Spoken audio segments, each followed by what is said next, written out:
good to see you. See us represented down here. We'll all make it down here eventually. I think we're all going to just make it here. All right, first question: why Lollapalooza? Why this book now?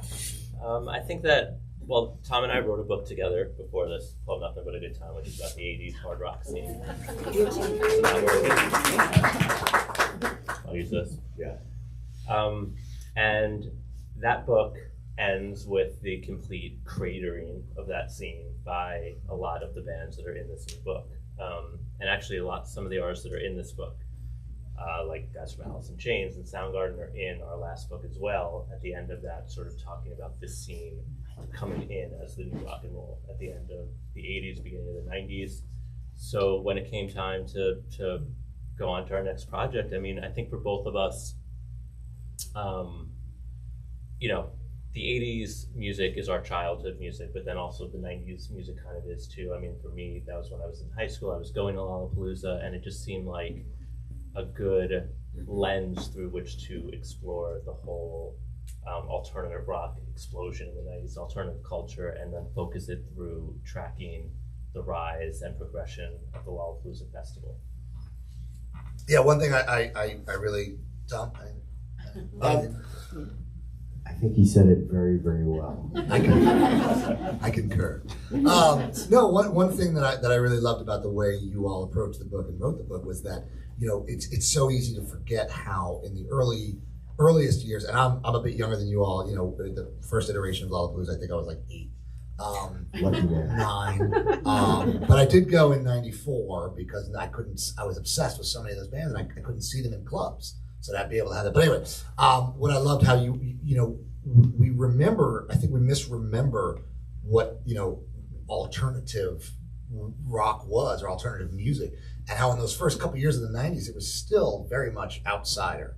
And I think we misremember that. I think we misremember how unique this pairing was. But anyway, and the way that you all kind of threaded that through the book, I thought was done very, very well. So in the intro, to that point, in the intro of the book, you wrote that the history of Nirvana changing everything overnight is inaccurate. That it was much more of a kind of a slow burn. And while that was obviously a watershed moment, it was a thing that had been building, for years. So in that sense, what role? And obviously, when a movement like that kind of ferments over time, it takes several different elements. And so I'm curious, what role do you think that this festival played in ushering in that new era? Something I've been saying, which I think is true, is obviously we wrote a book about hair metal, and then we wrote a book about Lollapalooza, but in my mind, this is also a sequel to Michael Azarad's Our Band Could Be Your Life, which chronicles the 80s indie scene, and really people doing all of the work that ends up, creating the momentum for what we end up with in the 90s. Which is funny because Henry Rollins is arguably the only person that really enjoyed the fruits of that labor. I mean, a lot of other bands had and continue to have sustained careers, but like when you think about how big alternative music was, none of those bands in that book really crossed over in the way that Rollins did. In that he had a hit, I guess. No, that's totally true. But the I'm dead. They took it. Okay. Do we have any sound engineers? Yeah. Any engineers in the house? But the thing is, the first Lollapalooza, like you're saying, is very different from the other years because it is still a group of outsiders. I mean, Jane's Addiction are on a major label, but it's still pretty. This thing is like totally. Yeah. Try that. I have a. Sorry, go ahead. Hello. Okay. Jane's Addiction are on a major label, but it's still sort of like outsider music. Butthole Surfers are totally. These are bands that are working on the periphery. And so when that first tour goes out in 1991, the idea is, can we get, if we put enough of these bands together that aren't on MTV, and is there critical mass? And to your point, the people behind Lollapalooza, the founders, Mark Geiger, Don Muller, were the booking agents for like the Pixies and the Fall, and Morrissey. So they knew sort of that these bands were going around America and doing really, really good business, if not like above the radar. So that first year is like this proof, yeah, like you're saying, that there are enough kids out there, like the curious kids who go to record stores, that if you put them together, you'll get 11,000 kids at any given venue.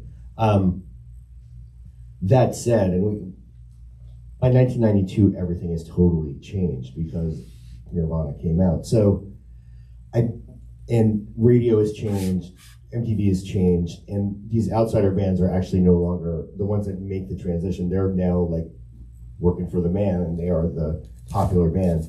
And I think that would have happened either way, but Lollapalooza definitely set the stage. It gave awareness to some of the bands, and it also just was perfectly positioned at that point to step into that gap. So chicken and egg, but definitely it was there and part of the same like tremor that was going on. And then when the switch flips, they're ready to go.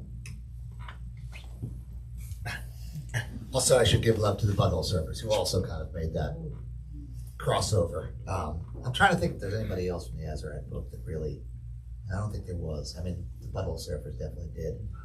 That's really it. Bob Mould makes it. Oh, makes it. Yeah, but now it's a lull. I guess Dinosaur Jr. Yeah. So in that light, what do you consider the bridge between the first gen and second gen indie rock of the 80s and the early 90s alternative kind of explosion? Was there? I mean, Perry Farrell obviously, and this idea that he had, but what other factors kind of bridge that gap from A to Z?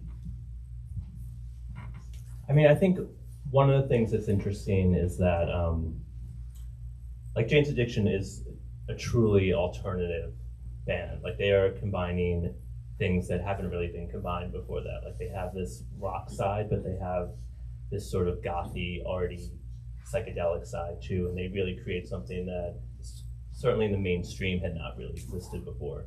And I think you see that a lot in that first Lollapalooza. You see, Butthole Surfers and Susie and the Banshees, and even what Ice-T was doing. It's like this music that you're not hearing otherwise, and you're certainly not seeing it on stages that big. By the time you get to the second Lollapalooza, I think in a way you're already seeing like the next generation. Like maybe that's like where that generation cuts off, because Lollapalooza 1992 is really like a lot of it's like big rock and roll bands that are like sort of functioning in the alternative world and being called alternative bands, but like they're just like, Pearl Jam's a rock band, Yeah. Soundgarden's a rock band. Like these bands are sort of a different kind of rock, but it's like big riff rock. So I think by the second year, you're already seeing that kind of generational divide, and probably because of what Tom was saying too. In 1991, Nirvana's Nevermind is not out, and then by the time the second tour comes around, it is. Right. And sort of the landscape has changed. So I think you see that shift early on, and probably from 92 on, is those Lollapaloozas are more of a piece than even 91 is, which is kind of its own separate thing. Yeah. You're wait, I'm going to say Yeah. one thing. This is There may be a little bit of mic nonsense up here, just I apologize for any awkwardness, but there's this quote. Mike. All I of the thought I was doing it. There's this quote from Stephen McDonald of Red Cross in the book, and he's talking about Perry in LA. And, Perry had been in these weird goth bands, and then suddenly word is out, oh, I heard Perry got some metal kids, and he's got a band. And that's Jane's Addiction. And I think Perry probably knew, at least intuited, whatever, that's how you make it in America. Like what Rich said, you've got to be somewhat metal. That is what American youth likes. They like, not metal, but aggressive, loud rock. And so I think that is why they're the bridge band, because he's the one who figures it out. Like you can be like literate and weird so long as you really rock. and have a guitar player who rips. And that's the bridge. That's the threading of the needle into the next decade. Yeah, and I mean, just in the time in which they existed, and again, correct me if I'm wrong, as guys who were actually there, As old dudes. as old guys, like they weren't, it predated alternative, but they certainly weren't an indie rock band, and they weren't really a metal band. They were Janes, and like that was it. Like they were kind of a band unto themselves. Am I misremembering that? At least, I mean, I know they were kind of lumped in with kind of that late metal era, but They're enough of a metal band. Right. Yeah. That's the secret. right, they can get away with it. Yeah. So I'm curious. So this book is about as much about the rise and eventual world domination of indie rock of alternative rock for better and worse. I'm curious how you see that reflected in the indie music of today, and which like late stage alternative music shares almost nothing in common with the indie rock of its forebears. So like, what are there parallels within within the life cycle of Lollapalooza to what's happening now, or is it just the landscape is so different that it's apples to oranges? I mean, musically, I think it's pretty much apples to oranges. I don't see. I mean, I think I could probably sit up here and make some connections, but I don't know that I would really necessarily believe them. I think that you'd see the parallels more in like the festival culture and the concert going experience. You see a lot more of Lollapalooza in that. And I mean, this is something that we've talked about. That first Lollapalooza is ostensibly a Jane's Addiction farewell tour, right? But they don't call it the Jane's Addiction farewell tour. They call it Lollapalooza because they're clearly, they want something bigger. And so there's 6 other bands, they're out in the field, there's weird food, there's booths with, hemp bracelets and all other nonsense, and there's, progressive politics, and there's underground bookstores and all these things. And that's kind of the side of it that I think Perry was really excited about and was really into and wanted to develop. And I think that side of it is the side that is still showing its impact today. Like, I think if you talk to a kid that goes to a concert today, he or she will just assume that those pieces have always been a part of the concert going experience. I think that you'll get some weird food, that there'll be other attractions there. Maybe there'll be a Ferris wheel, which Lollapalooza was carrying around towards the end too. And that's just part of what it means to go to a concert today. And that wasn't what it meant to go to a concert before Lollapalooza. And so they really, they weren't the first place to ever do those things, but to make it so ingrained in the experience was something that now it's inseparable from the concert going experience, and certainly the festival experience. Like, you won't find a festival that just has bands and nothing else. That's not a thing. I got this tattoo at a show. To your point. Well, You have to thank Perry for it. Here, I'm gonna. To the modern indie rock, first of all, I'm going to plead slight ignorance from being a little old, but I do feel like the way I see it now, like basically rock music of this type is all indie rock, and it's not really in opposition. There's no big rock that much left anyway, so it's not like an opposition to this other thing. I feel like you're lucky as an indie rock band to even get anybody's attention. I do think that one of the things we realized doing this book is the 90s notion that there's like this one alternative revolution, I think is false. And you even see it played out at Lollapalooza, where there are bands that are on the radio and that are on MTV and that want that, and that appeal, after 1992, this is the rock of the people, right? So these are bands that appeal not just to the curious, like, music nerd kid, but to like just whoever listens and consumes music like passively. So you've got those bands, and then there's the whole other layer of bands that are actually playing indie rock and end up on the side stage of Lollapalooza. When they end up on the main stage, it can be somewhat horrifyingly bad for them, like Pavement.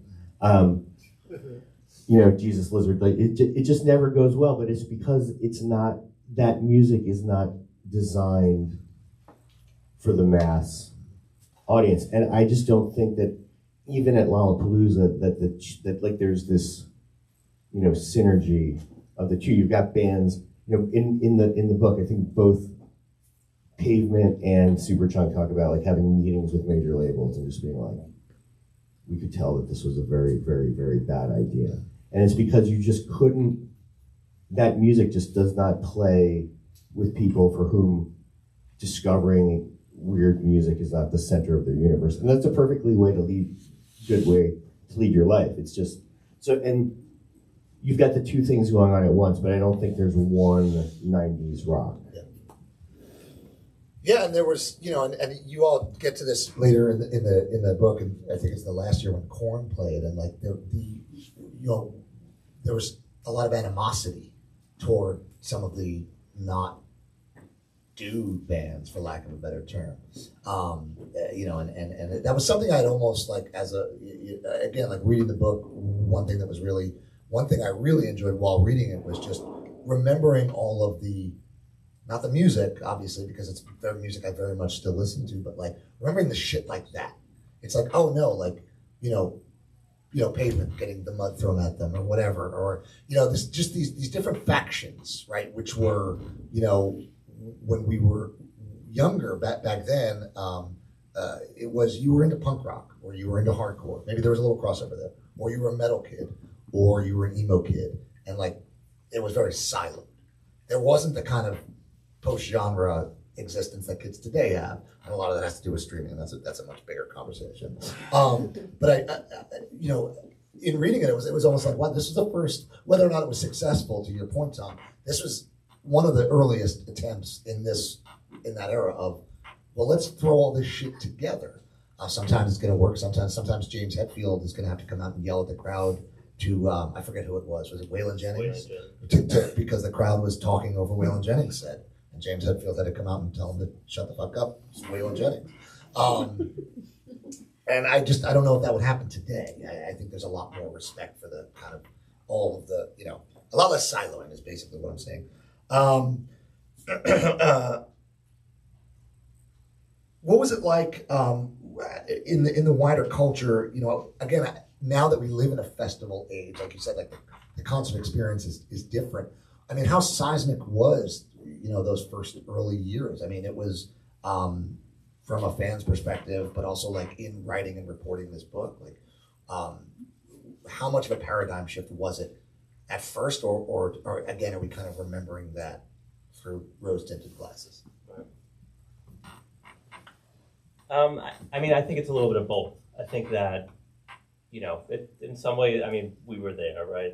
I went to the first few Lollapaloozas, and like it was a really cool thing to go to. I don't know, like, it didn't change everything, right? But it was a cool attraction. But I think that they were doing things that had never been done before. I had never heard of a touring festival. There weren't really touring festivals going on.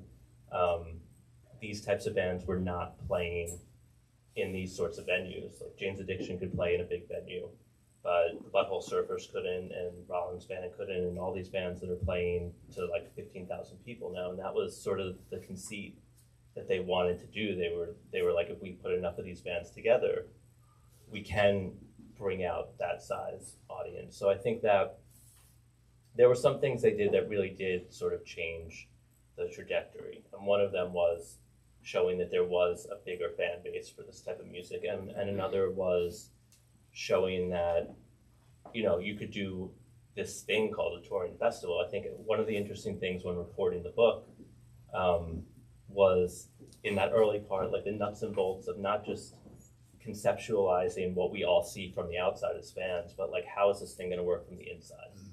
And in addition to how are they going to set it up, like how are they going to go out and sell it to promoters and make somebody in whatever market believe like they should put money into this thing and put it on?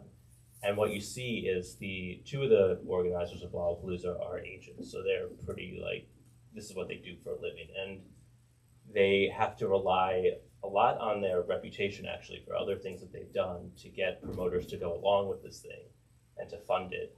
And they're pretty open about the fact that there are some promoters that are not into this thing. Like they're like, what is a Lollapalooza? And how are these bands going to play to this amount of kids? And they say like they have to strong arm them into doing it, and they have to convince them that this is something they need to do. And by the second year, that's all gone. Like it's a sure bet. But that first year, it was really interesting in reporting that, to see like they're just kind of making it up as they go along, and then they also have to convince everyone else around them to buy into it. Because what was the festival scene like at the time? I mean, it was, so one thing I have in my notes here that like the first Lollapalooza was only 20 years removed from fucking Woodstock. It was tainted. Yeah, it was tainted. Yeah. And that was like the thought was like a festival meant like hordes of naked people Right. coming to your town and like peeing in the streets and ruining everything. That was like, you know, there was Altamont and there was Woodstock, and it was just every time people tried to do it, it was a total shit show. But it wasn't that, I mean, if we think about today, that's 2005. It wasn't that long, to your point, like that was still fresh in people's minds, and people who may have been in positions of power, right? Because they were maybe teenagers, and then now there are people who are running city councils or, you know, giving permits for these events.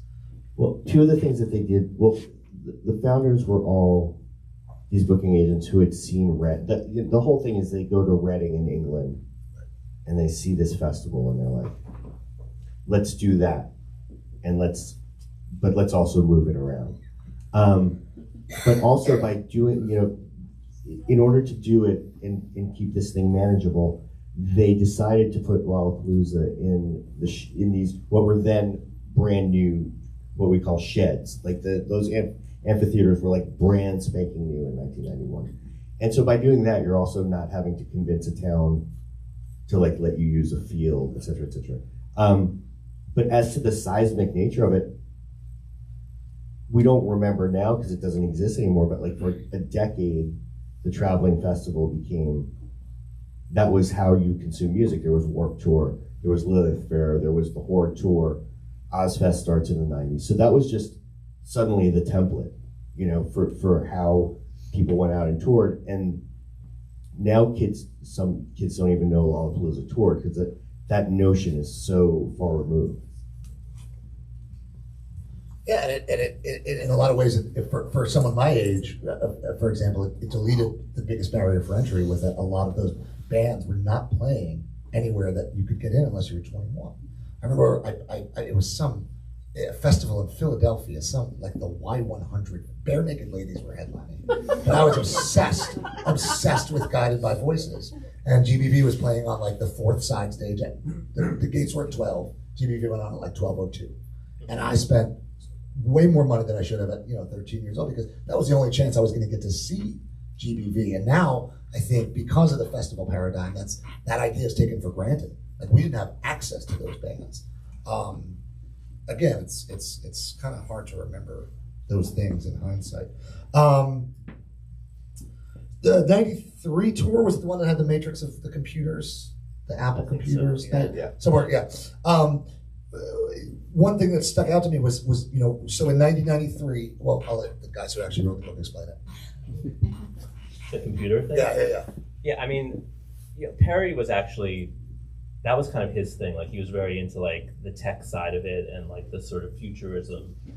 And in 93, they were basically doing a very like early internet thing. And they had these, and I remember at the time, I guess it was like these little like pods that were set up, and like you'd go into one and there'd be like another pod next to you, and you could literally like write something on a computer and like get it to the person who's like their tongue is, but there's like a wall in between us, and it was like holy shit, it was like, hello, my name is Rich, and then like you could see it, Bro, what's up? yeah.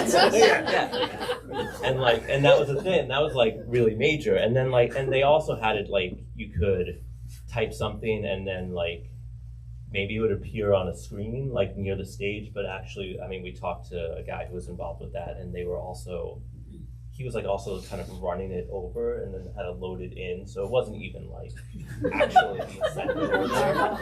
But like saving it on a disc. Yeah, and then, like, you know, he'd insert it. So, and it really was. They had a name for it. I forget what, but it really was. It was like Fly It's the something. cyber pit, right? But like the actual act of like getting, you know, physically getting it from one spot to the other. But Pony Express. Yeah, right. Carrier pigeon. But that was also like super advanced at the time. Like, Right. And I remember, you know, and I remember people like lined up to go into their little pod to write their little note to the other person. And so, you know, again, it was just another example of like, it was exposing you to shit that like you weren't getting exposed to otherwise. And like, that was a fun little thing that you could do while, you know, a crappy band was on that you didn't want to watch, you know, probably like, I don't know, when Arrested Development was on. You go do like the. Where's my wife? Oh, she's playing. She would be psyched right now. Did they have a house built on stage? Yeah, though? but they didn't. I'm, you know, I have no opinion on them, but one of the people in the group in the book talks about how they didn't have the best experience. Yeah. So I imagine maybe that was the time you went and did your internet stuff. Yeah. But that was another example of like every year they were trying something new, whether it was like that or whether it was like the poetry slam tent or like it was always like something that they were an attraction in addition to the music that was a major part of what they were doing that year. Not to jump ahead, but to completely jump ahead. Did that continue to go on in the later years? That kind of, you know, outside the box thinking, outside the bounds of the music? Because there wasn't much of that in the book. Or did that kind of also, like, were the boundaries being pushed while Fuck Corn was playing? Or at that point, was it just, here's a festival going around the country? I think the computer thing is like the boldest thing, and then the poetry tent, which is '94, right? Mm-hmm.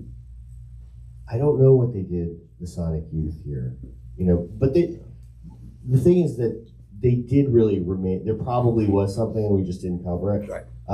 One of the nature of oral history too is that you're using quotes. So if somebody doesn't talk about something, you can't just suddenly break in, like be like, hey, this is Tom and Rich. Yeah. We just want to point out that there was also this really cool foosball thing going on. But there really was a sort of commitment to this sort of stuff. I actually went into this book more cynical about Lollapalooza than I came out of it. Like, yeah, they were making money, et cetera, but there really was. Perry is like locked on to this aesthetic and this idea that it has to be more than rock bands, and that you have to like stimulate discussion and stuff like that, and that you have to have cool bands. They, even to their business detriment, they did this. Like when you think about the bands that were not on Lollapalooza in the '90s, like Bush, Live, you know, Stone Temple Pilots, they weren't not on Lollapalooza because they wouldn't have drawn people. They weren't on there because Perry and the founders were, quote unquote, they say in the book, like music snobs, and that they did not want to get into that world. So they really do stay on point the whole time, just with better and worse results.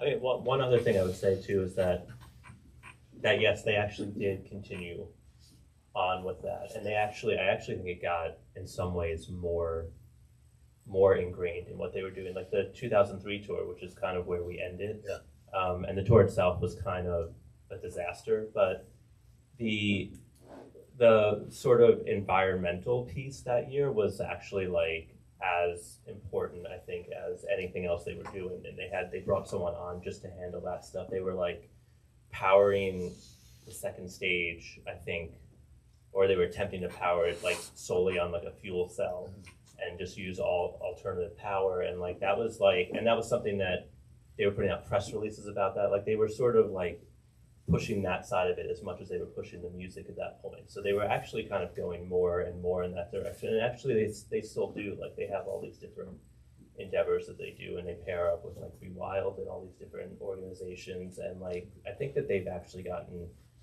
deeper into that world as the festival has gone on.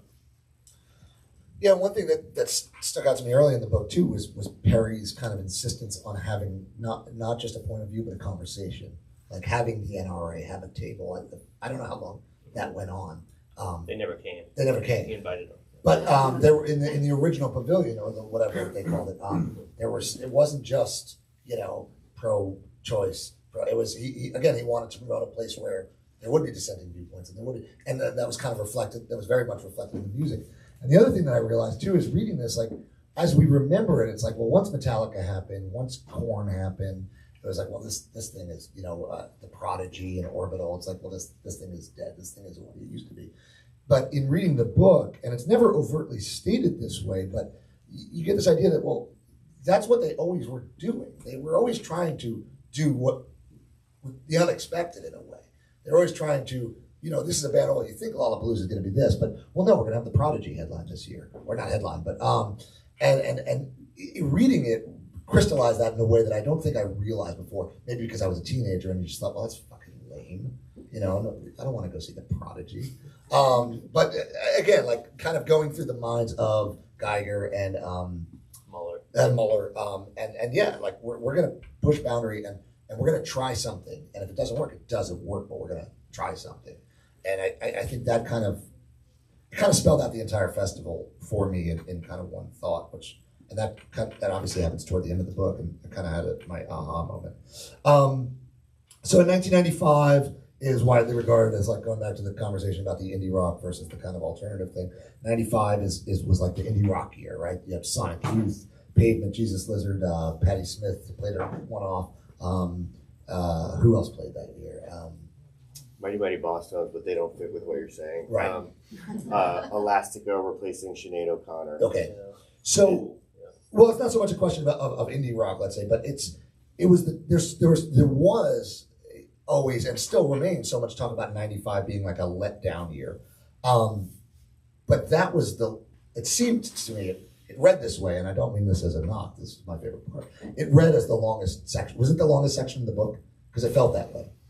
It was one of the longest. And I mean that as, I enjoyed it. I enjoyed that part most, because those are all my favorite bands. But I'm curious as to why you two decided to devote so much time to that specific year that was, by all accounts, the first letdown.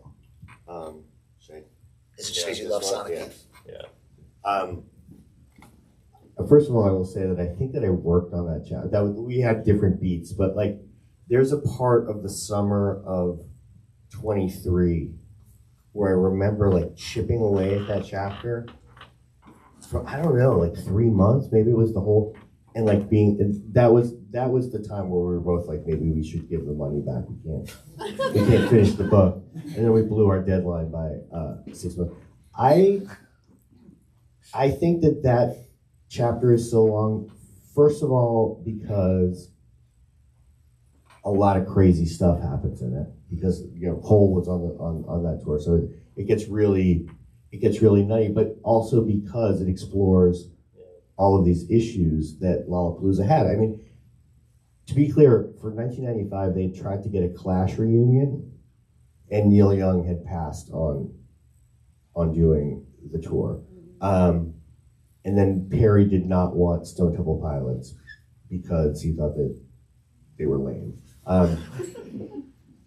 So the choice was made to have Sonic Youth headline and then also have them sort of like curate the rest of the bill. And it really is where the rubber hits the road. And we just thought it was super interesting also because the people in these bands are particularly verbal, and also because flaming out is more interesting than like succeeding. Like, oh, it was a great show.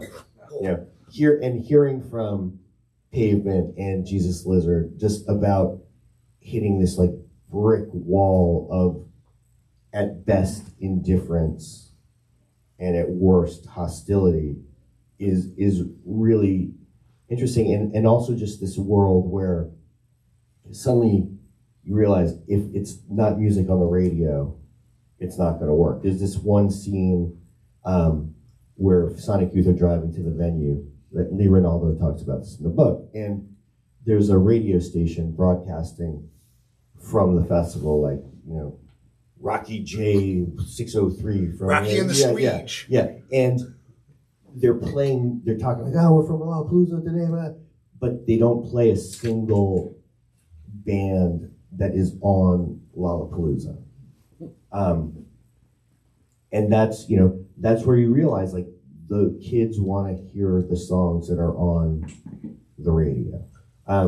So that there was a lot of that stuff, and it was fun to tell. And then, of course, like, Lollapalooza 95 starts with Courtney Love slugging Kathleen Hanna backstage during Sonic Youth's set.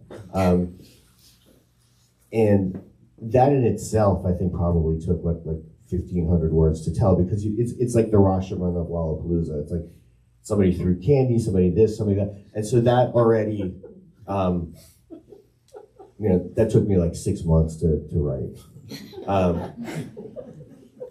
And then you've got Courtney Love right after her husband has passed away and totally on drugs, you know, and that's like not me, that's substantiated. Our legal read let us put that in there. And there's just so much crazy stuff going on between her and other people. We actually Rich had to help me edit it down. And then other weird stuff like Pavement playing ping pong. I don't know, it just turned into this giant thing, but it's interesting because things are going wrong. And because every night when Sonic Youth goes on after Hole, everybody leaves. Like, for real. And so there's just more drama, I think, in that year, and so it went long. And also because Didn't go long. It did not go long. Like I said, it was my favorite chapter. I feel like I'm sorry that They already bought the book. No, I think that, you know, I mean, honestly, probably the reason it's so long is because of Courtney Love. Like, really, I mean, that takes up a lot of pages, but it's also, like Tom, it's just the flashpoint of the whole thing. Like, there's a whole chapter in there that really has very little actually to do with the whole festival at all, and it's just like, it's all these bands just kind of ruminating on the idea of, like, what it meant to sell out and what it meant to be on a major label, and, like, you know, how you sort of handled your career at that point. And it's like, it's Sonic Youth, and it's like Flaming Lips and Jesus Lizard and all these bands that wound up on major labels, but are certainly, you know, not ready for primetime players, you know, and like, and that's just that moment where it's happening again, like a great example of, like, it's happening on the tour and it's happening like in the world too, and Lollapalooza perfectly tracked that moment. So it was a good time to also just explore it in the wider sort of cultural moment. Which segues right to my next question, which you may have just answered, but maybe Tom has a different answer. What year do you think, and we could talk about which bands they were, just so everybody's on the same, everybody knows what the heck we're talking about. What year do you think was the most indicative of what Lollapalooza was trying to achieve? We will both have different answers, I think. And please tell what bands we're talking about. So, for me, 1994 is the year of the sweet spot of Lollapalooza, and that year is Smashing Pumpkins, Beastie Boys, Green Day opening the day on half and the Boredoms on half, The Breeders, L7, Nick Cave and the Bad Seeds. Am I forgetting anyone? Tribe and George Clinton. And then on the side stage, like Luscious Jackson, Flaming Lips, The Verve. And to me, that's the year where they totally thread the needle. Like, and it's also, by the way, a year that didn't end up how it was supposed to. Nirvana was 100% supposed to headline that year. Our friend in Hoboken, who's actually mad that her name's in the book, so I won't say it here again, was the production designer for Sonic Youth. and I mean for Nirvana, and she had already been tasked with designing the Nirvana stage. So they were really supposed to do it, and then shit happens, right? But that was probably Who good. was the headliner? It was Smashing Pumpkins, Smashing yeah, with Beastie Boys right before. Right. And Beastie Boys had a huge part in sort of curating the whole thing. And to me, it kind of is the sweet spot also because the bands on there were the ones that, like, they had hit songs, but they were super cool. Like, the Breeders are cool. I'm sorry, the Breeders are cool. Yeah.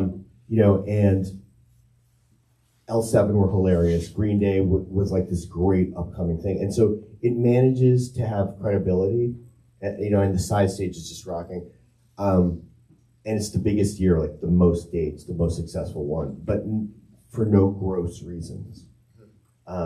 So that to me is where I think that they really just are like, and after that, it's all downhill. Well, that was still when alternative music was still being defined, right? And a lot of the bands were still fucking cool.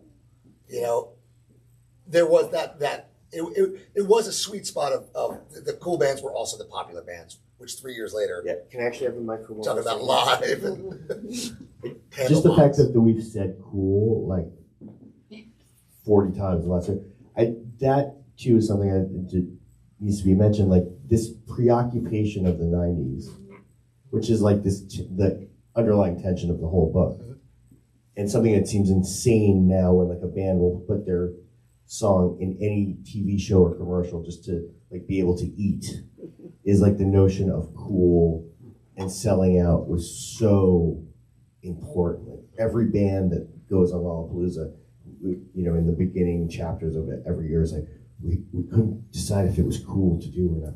Everybody was so freaked out about selling out. And it seems quaint now, but that's really like this worry. So yeah.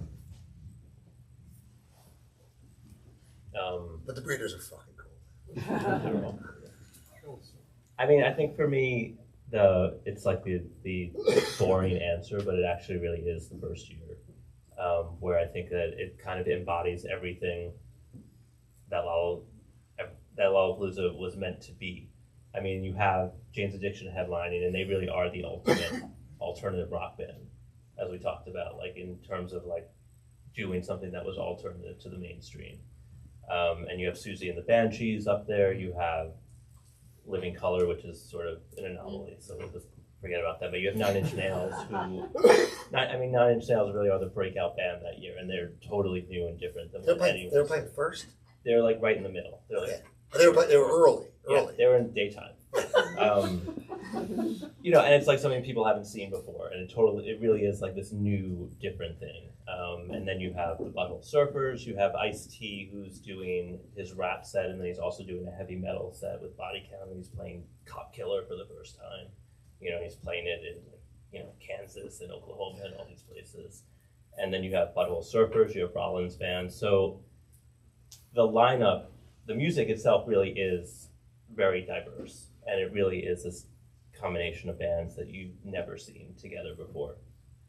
And then you also have, you know, they always have this hip hop element every year, and that was like a big thing that they did intentionally. But I think Ice-T was sort of the best embodiment of that as well, because he was also a guy who, I mean, came from a totally different world, but then also did a rock thing that year. And that was a new thing and a different thing. And then in addition to doing his rap set, his rock set, he'd also go on stage with Jane's Addiction every night. And he and Perry would duet on a Sly Stone song, which, you know, I will not say the title to, but basically it involved Perry and Ice like standing face to face and shouting racial epithets at each other. Right. And they'd started off like Perry would be on stage and he'd be telling these like awful like racist jokes on stage. And at some point, like Ice-T would walk up on stage behind him and just kind of like stand there, like looking at him as he's like, you know, just saying this awful stuff. And like clearly it was a setup. And then they would do this song together, and they're screaming at each other. And then they would end it by like dancing across the stage, arm in arm. Yeah. There's a lot more goofiness Yeah, but throughout the whole right. decade than I remember. Yeah, and it's also like that's a crazy thing to do, Yeah. especially do it in like middle America. People don't know it's coming. They don't really understand it's a joke at first. And this is pre-Law and Order. I mean, he was still a dangerous guy. He was a scary guy in He was 1991. I mean, during their set, like Ice-T and Body Count, like they were up on stage with like actual firearms, Right. you know, and like this is not something you saw at the time. Yeah. But so they were doing this thing every night that was like theater. And that I think actually, again, like that's the type of thing that Perry was trying to do with like inviting the political groups and trying to invite the NRA, like having that sort of clash of cultures. And I don't know, I mean, that would be radical to do in 2025 on the stage, and he's doing it in 1991. So I don't know that Lollapalooza actually ever, you know, achieved something greater than that in terms of what he was trying to do. Cool. I got a couple more questions, then we can get to your questions. So I think it's kind of widely accepted that the hinge point was 96, right, with Metallica, and that's kind of when, you know, I mean, the 95 Sonic Youth year, it was still a very cool lineup. It was still a pretty objectively good lineup. 96 was the year that a lot of people remember that, like, the thing started to go downhill, and namely because Metallica headlined, right? However, if you look at the lineup, I mean, you had the Ramones, Cocteau Twins, Wu-Tang Clan, Ben Folds 5, Corner Shop, Melvins, and Devo. You know, so like, other than a lack of women and artists of color, that's always struck me as like the most diverse lineup. But by then, the foundation of what had become alternative music was already kind of starting to crumble. And again, seeding to bands like Stone Temple Pilots and Live. A funny side note, when I used to work at Matador, we had a name for those bands. For the fans, they were the Backward Cat Bros. And it meant that your band was about to cross over and sell a shitload of records. In the UK, they call them the White Van Man. So if you go to a show and you'd see, basically meaning like a blue-collar worker who works in a white van, and if you see a lot of Backward Cat Bros at the show, it's like, all right, the National is about to blow up.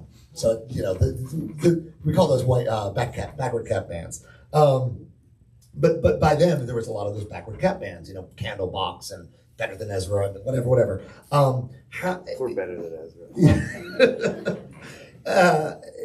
I'm curious, as you know, was that the point where how did the festival in '96 reflect what was happening in the world of popular music, which at the same time was also alternative music in a lot of ways? Sure. Well, the festival itself had a problem, which is that they had burned through all of the bands that could sort of hold, that could headline, that they deemed to be acceptable. And I think that getting Metallica, I don't know, I mean, maybe there's like what Perry thought was that this was like a reflection and manifestation of the machoization of alternative rock. And he dips out. He's like, I do not support a Lollapalooza with Metallica. And people universally, you know, and you have to also remember that Metallica at this time is very sort of aggressively trying to turn themselves into an alternative band. Like, they have cut their hair, they've made this record that's not like the Black Album. So it served actually both people well, but yeah, people say that this is when Lollapalooza jumped the shark. And like you're saying though, it probably was because Metallica really takes over the tour.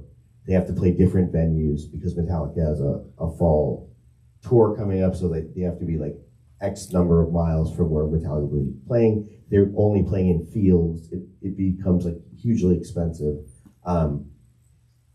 But it's still a pretty cool lineup. And we had Kim Thayil in Seattle come up with us on stage, and he was talking, because they were on that tour, and he was talking about, you know, they get the call like, Metallica will do Lollapalooza, but only if Soundgarden does it too.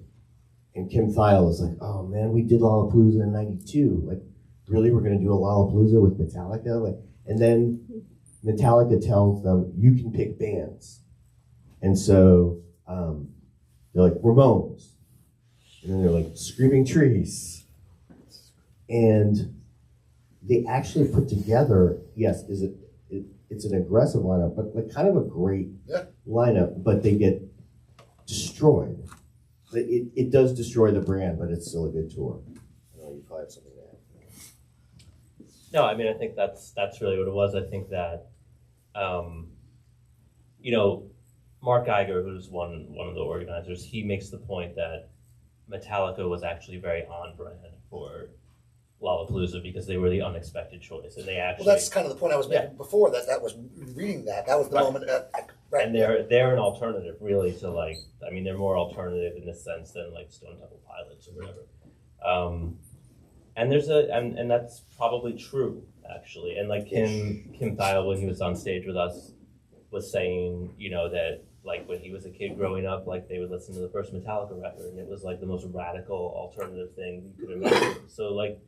There is that truth to it, but whether or not that's true, how it looked from the outside was like this is a total sellout move, because however alternative Metallica might be in spirit, they were the biggest band in the world, and that was reflected in the fact that they then took over Lollapalooza, and like Tom was saying, they called the shots on where the show played, you know, on what kind of venues it was. They got paid more money, ticket prices went up, so like it totally.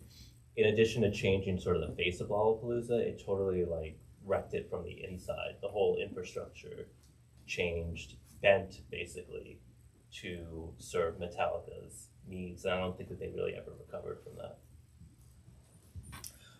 Do you think there's any parallel between the rise with the rise of the internet and kind of the decline of the festival, late '90s? You know.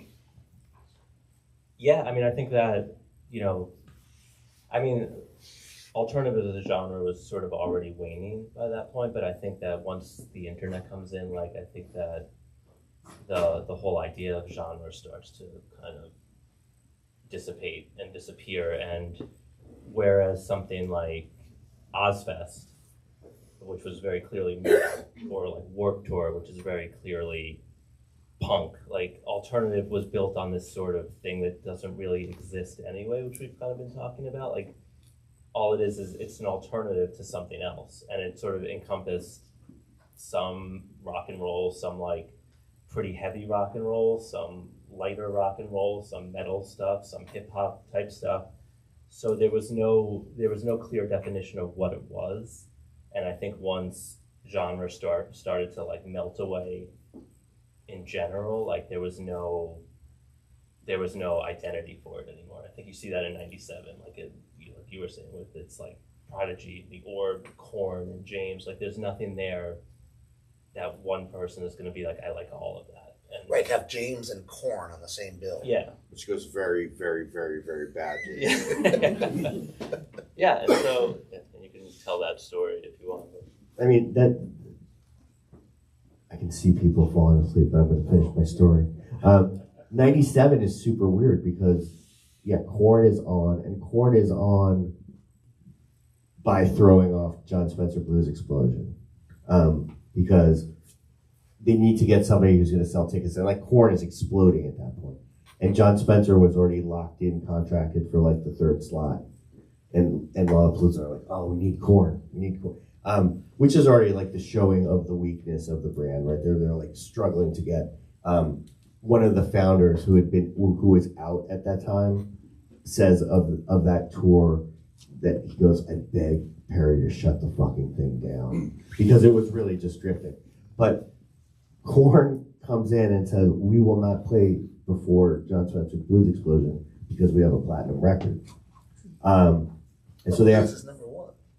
So they have to go to John Spencer and be like, will you play before Korn? And John Spencer's booking agent, Botch, is like, no, we have a contract to play where we're playing, and we won't move. And so basically, this goes on a little bit, and Lollapalooza is like, how much do we have to pay you, John Spencer Blues Explosion, not to play? And that's what happens. And so Korn is in, and James, who, you know, our really like they're on the cover of their album in dresses are before, and it you really do see like the broization class that dominates the aughts clashing with like what alternative was, and like the crowd is brutal to James. And it's weird because the guys in Korn love James, Right. but that year, really, '97 is the end, the end of it, and you do see the next decade coming because the kids are there to see Korn in the same way that they were there to see Jane's Addiction, and Korn are like so psyched to be on Lollapalooza because they're young enough that they were at 91 and 92 as teenagers, and they were like, this is the best, and we saw Nine Inch Nails and Rage Against the Machine, but it's clearly a generation has flipped. Okay, were you gonna ask something? Okay, last question. So Perry Farrell appears throughout this book almost like an apparition, like just kind of exactly what you think he would be like in real life. And so it's more of a craft question than anything else. Was that an artistic choice? Did you write him like that, or were those were those his real interactions? And you'll see what I mean when you read the book. He pops up hither and thither with. Again, esoteric is probably the best word to describe his contribution. And charcuterie. Yeah. I mean, the honest answer is that, we did interview Perry. Perry is not, I guess to put it, politely, like Perry is not a nuts and bolts guy where he's going to tell you the details about how something happened or why something happened or really anything specific about something that did happen. Like he's sort of like, it's all just kind of out there in the ether with him, and which is great. And clearly we could not do this book without talking to Perry Farrell, right? Like it'd be just a ridiculous conceit. But I don't think at any point we were like, Perry's the guy that's going to move this story forward, because he just doesn't do that. Perry's the guy. In 1992, when one of the other organizers, Don Muller, he's Pearl Jam's agent, and Pearl Jam's the big new band. He wants Pearl Jam on the tour, and Perry's like totally against it because he probably just sees them as some butt rock type band. And Don's like, I'm sitting across a conference table from Perry and yelling at him you have to put this fucking band on the tour. And he's like, all Perry wanted to talk to me about was giant communal burritos. And he's like, he was insistent that we have to have giant communal burritos on Lollapalooza, more so than Pearl Jam. Right. And Don Muller's like, and it's the stupidest fucking idea because people will die from eating giant communal burritos. It's a health disaster.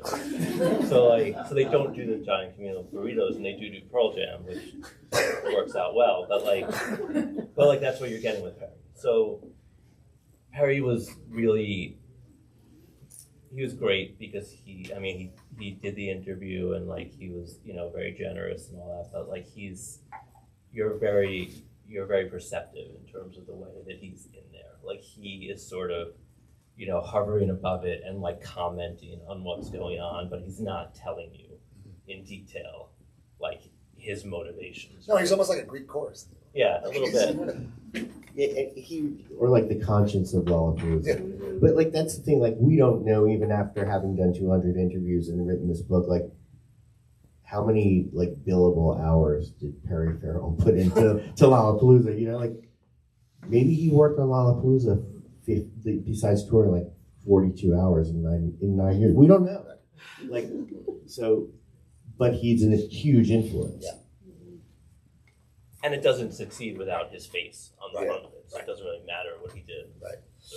And then this isn't a question, or maybe it was the start of one that I never finished. But in 2004, when Lollapalooza picked back up, it was one of the 10 most recognizable brands in the world, which is crazy. That's not, again, it's not a question. It's just a go ahead. Questions? Yeah. Unless you have anything to say about I'm good. The other 9 most recognizable brands in the world. What are they? I don't know. McDonald's, Apple, Doritos. McDonald's. It was Coca-Cola. Yeah. I think he says in the book. Doritos, maybe. I don't know. Nike. I've read this book a few times now, just Didn't it just come full today? transparency. Oh, what? Yeah, I've read this book a lot, and I think you guys have so much more to share in terms of some crazy stories that have not been shared in this conversation. So, what's each of you like? What's your memory of one of the craziest stories that's in this book? Rockstar stories. Can I go first? I'll go first, sure. My favorite story is from 1994, where L7, and it seems 1994 is a weird year because it seems like there's like explicit drug use in our book, but there's also like people like, oh, the band was getting a little bit weird, and that's usually what it means. And so L7 halfway through the tour are sort of like having problems, and Jennifer Finch, the bass player, is like, we needed like a morale booster, like that was going to bring us together. And so they come up with the idea in association with Nick Cave and the Bad Seeds of reenacting the Kennedy assassination. Nope. In Dallas. In Dallas. Well, yes. Oh, And sorry. so- Okay. Shut up. And so they go out and to craft stores, and then they like, because it's an activity thing they do together, and they make like paper mache wigs and cardboard cars, and they go up on stage in Dallas, yes, which is so tasteless. Like it's really like you can see like what touring that's in a 12-week tour, I think that one, or 11-week, what it does to the mind. And again, we're at that point. You're only 28 years removed from the Kennedy. Yeah. It wasn't that long ago. And like this is where I was really annoyed that there were not cell phones, because I looked so hard for photos of this for the book, and they're just, I mean, somebody has one somewhere, but, and so they actually go out on stage like dressed up with these like cardboard cars, and then Mick Harvey from the Bad Seeds comes out like in another like weird wig, and goes, sticks his hand in the air with a fake gun and goes bang bang bang, and they all fall down, and literally like this Dallas audience is like looking at them like. So that's my favorite because it's just like so wrong, and so much effort goes into being wrong that it's like an A+.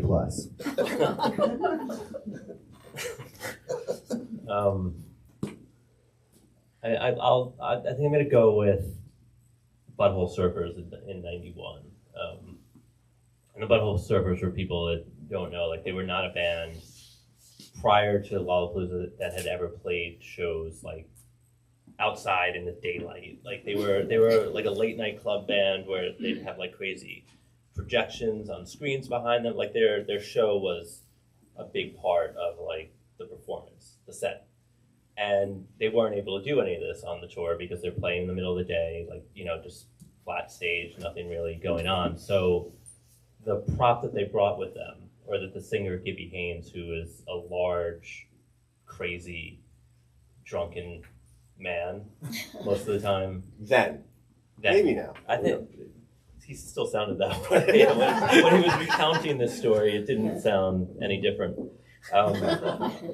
So he would come on stage every day with a shotgun, basically, that was filled with blanks. And they would come on stage after the Rollins band. And so they'd walk out on stage, and he'd basically take the mic, and he'd yell into it. He'd be like, I didn't see any of you fuckers dancing to the Rollins band. And then put the mic down, pick up the shotgun, cock it, and basically just start firing blanks over the crowd.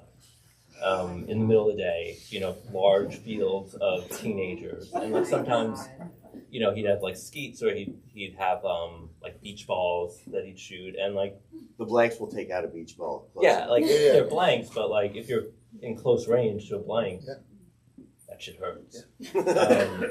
So this is one of those things that like, I mean, it's kind of crazy. Certainly, if you did that now, like you would be like in like Guantanamo, or you'd be gone. Yeah.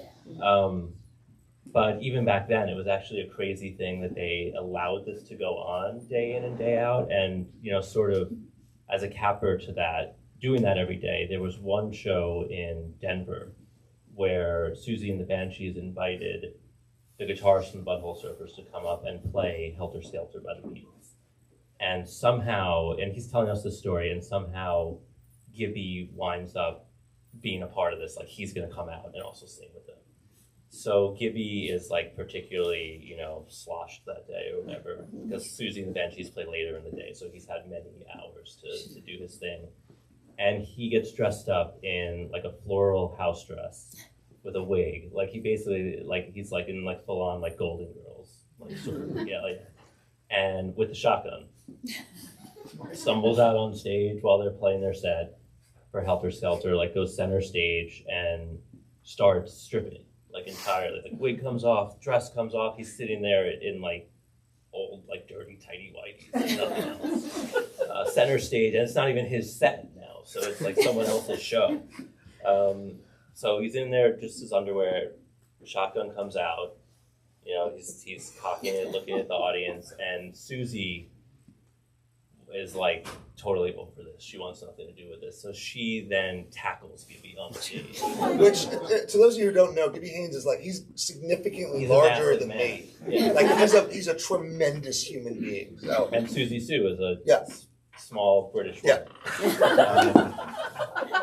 So in the middle of her set, she tackles him. Other people are piling on. The gun apparently is going off because Paul Leary from the Butthole Surfers is talking about how he's afraid, like, he thought like his head was going to get blown off on the stage while he's playing. And it just becomes this big pile-on in the middle of the stage on Gibby Haynes.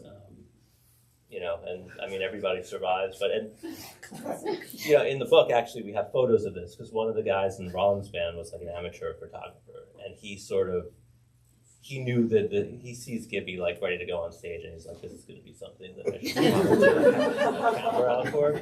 So he actually sent us like, it's like a flip book, like photo thing where because he was just shooting away, and you see like this whole sort of stream of photos. It's like Gibby is like the clothes are coming off, and like Susie as she's like tackling him, and then he's like on the ground. So we have like this sort of visual evidence of it as well. Thank you. Anyone else? I've only read the first two chapters, but I'm guessing you interviewed people individually and then stitched everything together. But it reads like you got all these people in a big room, and they're all just chiming in. It really did. I love the way it tells the story. Thank you. You want to Not talk about question, but that process more? I mean, that's what we're trying to do is like give you the thank you. That means that we did an okay job. If you feel like you're in a room with these people talking about something that they remembered, even though they'll never be in the same room together, then that is what we're trying to do with the book. that must have taken a lot of time. It was horrifying. Was there a fact-checking process with the publisher? There's a thing called a legal read. Right. And the guy we got this time was like, he really sounded like something, like it was a joke. It's like, and the one, you know, and I'm not going to get into it, but there's a legal read, and basically what it boils down to is you can say anything you want about somebody who's dead, because the dead cannot sue you for defamation. And basically no one saying somebody else was doing drugs. And so that's the fact checking, really. Have we heard from Courtney Love yet? I'm just gonna say that I interviewed her road manager, and that this funny, not funny, like there was so much horrifying stuff that, like, he told me also, like, you cannot print this. But that when that chapter was done, even though it's the longest chapter, like Rich, there were places where we both checked each other, and Rich was like, there's a lot of like, and then Courtney did this crazy fucked up thing. And to Rich's credit, he flagged it because it had gotten to the point where it was just like a slog through the, you know, complete collapse of somebody's psyche. Like, but we have not heard from her, but I will say that I think that the really bad things are not in there. It's So all I think about the book. I'm a total coward. I don't want to get sued. Yeah, and something tells me she reads every word written about it. Yeah. Anything else? Rich, g'day, Tom. Tom? Yes. So I'm interested in the side stages and how, the narrative so far has been how in the early years it was true to the alternative ideal or whatever that is, and I think you do a good job of trying to explain what that is. But I'm interested in what happens after that on the second stages and how they were put together, because I'd read the bands that were on those second stages seem in some points more alternative, and in other points sort of like, what the hell are they doing there? Mm-hmm. So I'd be interested to hear your views on the second stage. Yeah. No, I mean, that's actually a really good observation. And I think that, the side stage is really, as Lollapalooza gets more and more commercial on the main stage, it actually is where that sort of initial Lollapalooza spirit, right, continues, because you really are seeing, that's where most of the bands that are on the side stage are bands that could never play the main stage. Like, they just wouldn't work there at all. So they really are more alternative in spirit. And then, like in '93, Lollapalooza really was the first place that was doing a side stage. And they do it a little bit in '92, but in '93, and we had the guy at the LA event, this guy Stuart Ross, who was one of the organizers, and he talks in the book about how he found this company that had like a mobile stage, right? It was like basically a stage that like unfolds from the back of a truck. The stage you see at every Yeah.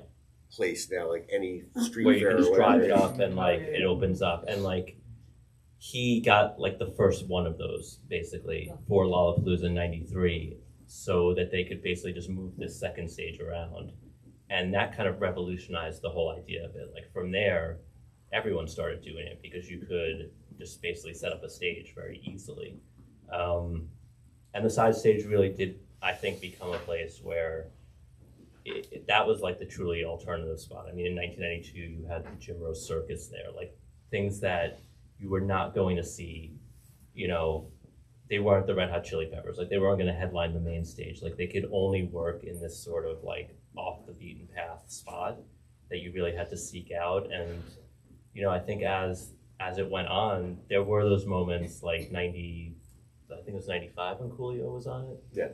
Yeah, like Coolio headlines the side, which is like a very weird thing and very sort of out of character. And those things, I don't know why they did them really, but overall it really was the spot that continued that Lollapalooza spirit. And it was another piece that all these other festivals then picked up on and just copied. And again, is now something that you expect when you go to a show at a festival. Like, there's going to be multiple stages. It's not just about the main stage anymore. And because he deserves credit, they do hire one person, this guy John Rubely, who starts in 1993 to be the side stage guy. And like, we interviewed him, I don't know, 4 times for the book. He's super, super smart. I mean, he did end up signing POD as an A&R guy, but before that, he really put a lot of care into booking the side stage. And even that first 93 year, he has trouble. He has to do like sort of, he has to convince people to do it. Bands are like, I don't know if I want to do Lollapalooza side stage. Is that cool?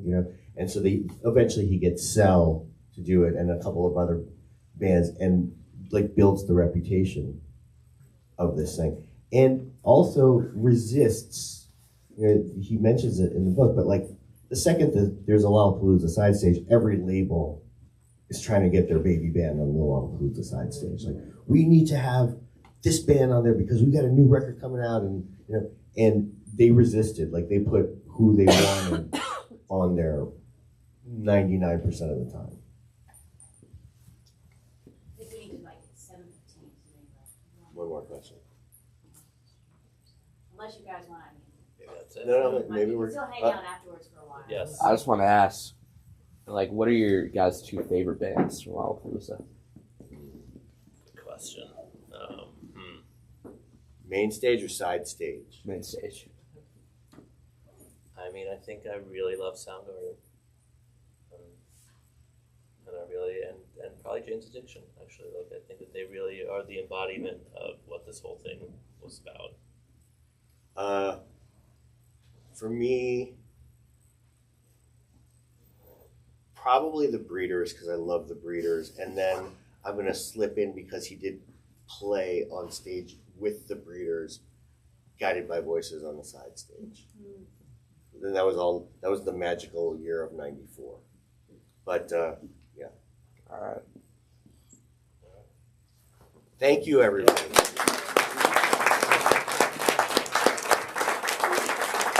Thank you, Mike.